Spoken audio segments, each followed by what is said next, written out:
with my team, we have developed a tool, an AI tool called Evimatic, which analyzes the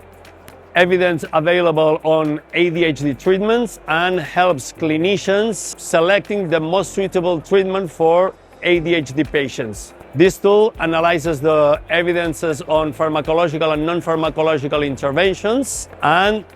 identifies the one that is more suitable for every patient according to his/her clinical characteristics, values, and preferences. We have been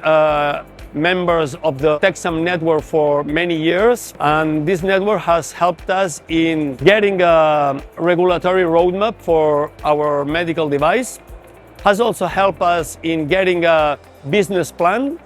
also in lean development, a consultancy in lean development, and recently is helping us in getting in touch with potential customers in the Spanish healthcare system.